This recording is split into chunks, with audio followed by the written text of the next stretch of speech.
Sekejap dia pusing ke kiri, sekejap dia pusing ke kanan. Coba untuk melelapkan mata. Kemudian entah dari mana, tiba-tiba dia terdengar seperti bunyi orang bercakap. Seperti bunyi orang bercakap-cakap. Kemudian dia pun terus duduk. Dari berbaring itu dia terus duduk. Malam Samar Official. Malam ini saya akan berkongsi dengan kamu semua satu lagi kisah seram. Terjadi beberapa tahun yang lalu. Sebuah kisah benar yang diceritakan semula kepada saya. Dan saya kongsikan bersama kamu. Di zaman yang serba moden nih, zaman teknologi, banyak di kalangan masyarakat yang sudah kurang percaya dengan makhluk yang tidak kita nampak ataupun hantu. Jadi sudah ramai yang tidak percaya dengan benda nih. Tapi cerita yang saya akan kongsikan kepada kamu ini terjadi kepada seorang rakanak yang tidak percaya kepada benda macam nih. Jadi kisah dia bermula macam nih. Pada ketika itu, sekitar 2010, Denny ketika itu baru berusia 10 tahun. Dan Denny ini seorang budak yang tidak percaya dengan benda-benda mistik atau gaib ataupun hantu. Denny ini seorang anak yang dibesarkan di kota.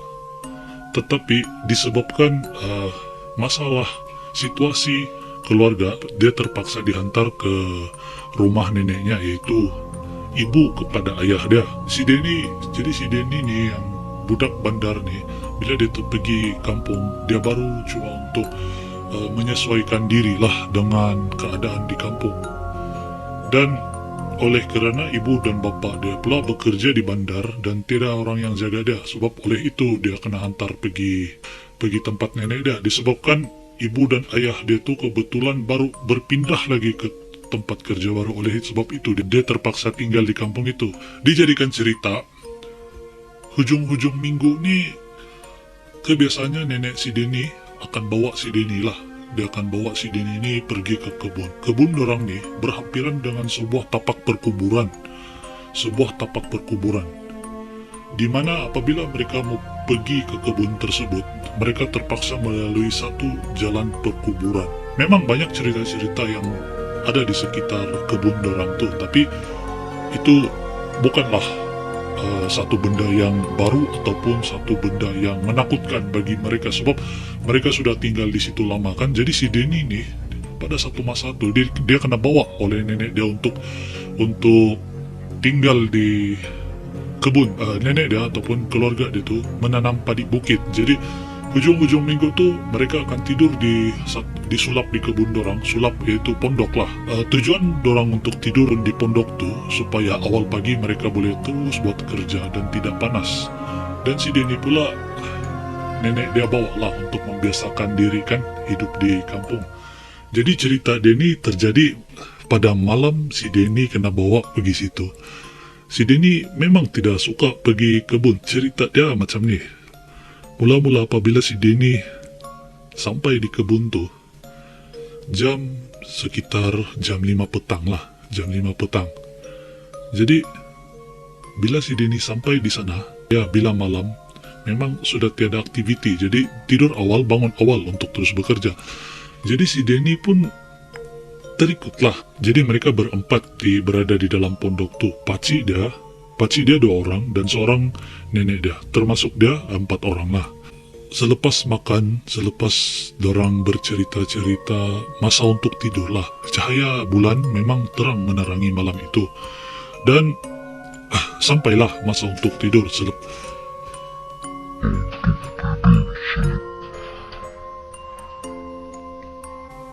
Sampailah masa untuk tidur. Selepas makan tu masa untuk tidur. Jadi bila si Denny cuba untuk melelapkan mata, tidak dapat. Sebab tempat tu merupakan sebuah tempat baru dan dia tidak biasa dengan tempat tu. Kemudian sambil dia masih cuba untuk melelapkan mata, tiba-tiba dia terdengar seperti bunyi angin dari pintu pondok tersebut. Dan bila dia coba untuk dengar, oh mungkin angin dalam hati dia. Budak 10 tahun, dia ni bukan seorang budak yang percaya dengan makhluk-makhluk hantu atau mistik. Kerana dari kecil dia sudah dididik untuk tidak percaya benda tu. Jadi bila dia terdengar, oh tidak apa-apa dalam hati dia. Jadi dia cuba lagi untuk melelapkan mata. Pakcik dia sudah tidur, nenek dia pun sudah tidur. Jadi tinggal dia. Sekejap dia pusing ke kiri, sekejap dia pusing ke kanan, cuba untuk melelapkan mata. Kemudian entah dari mana, tiba-tiba dia terdengar seperti bunyi orang bercakap. Kemudian dia pun terus duduk. Dari berbaring itu dia terus duduk. Dia tengok ke kiri, dia tengok ke kanan. Dalam fikirannya, dalam hati kecil dia bercakap, bukan kami saja di sini nih. Ada orang lain nih. Sebab dia terdengar bunyi seperti bercakap-cakap. Kemudian dia pun bangun. Bila dia bangun, dia terus ke arah suara yang dia dengar tuh.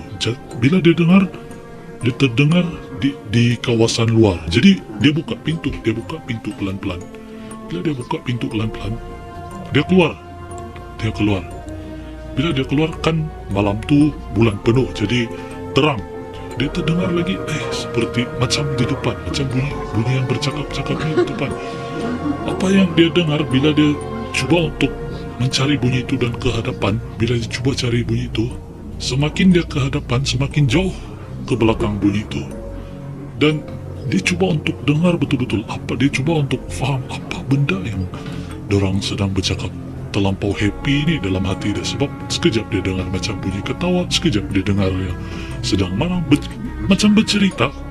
Kemudian bila dia berjalan, tanpa sadar dia sudah berada di jauh dari pondok tu. Bukan terlampau jauh lah, kurang lebih dalam 10 kaki macam tu. Dia sudah jauh di hadapan. Dia cuba untuk cari bunyi itu. Dalam hati kecil dia bercakap, siapa yang ada dekat kebun kami ini, ataupun siapa yang ada dengan kami? Kenapa ada bunyi? Dia dengar. Dia kan kanak-kanak yang dari kecil tidak didedahkan dengan makhluk-makhluk begini. Jadi kemudian bila dia sampai di hadapan tu, dia cuba untuk dengar. Bila dia tengok betul-betul arah dari yang bercakap tu, dia masih dengar pelan. Tapi bila dia tengok betul-betul diterangi cahaya bulan tu, dia ternampak batu nisan di depannya. Beberapa kaki dari dia ada batu nisan. Lepas tu baru dia tahu, ini adalah tanah perkuburan yang kami lalu untuk ke kebun kami. Kemudian dia pun pusing dengan cuba untuk bertenang. Dalam hati dia tu memang sudah ada perasaan takut, sebab itu merupakan pengalaman pertama dia bila dia dengar benda tu. Bila dia pusing, dia cuba untuk berlagak tenang. Tetapi bila dia pusing, dia cuba berjalan. Kemudian dia terdengar dari belakang dia. Sekarang seperti ada bunyi yang sedang merangkak-rangkak, sedang berjalan ke arah dia, merangkak. Kemudian dalam hati si Denny ini, saya mau lari. Dalam hati kecil dia bercakap, dia tidak mau berlari untuk ke pondok, ke tempat pondok dia tadi itu. Kemudian ditemani cahaya bulan, Denny mulai berjalan, mulai melangkah.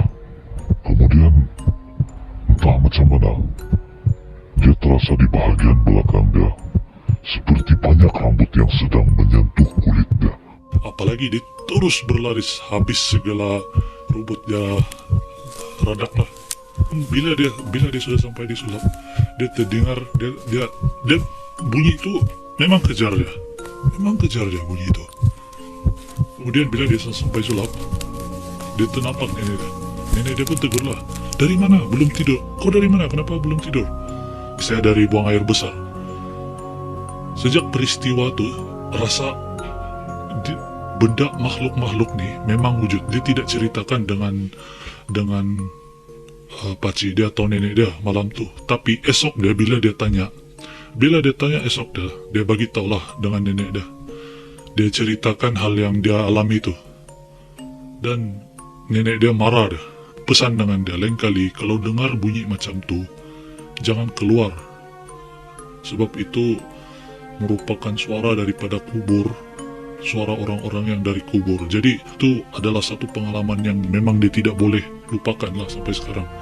Dan dia sudah, tangkapan dia sudah berubahlah dengan makhluk-makhluk yang kita tidak nampak nih. Dan setakat itu Malam Samar Official.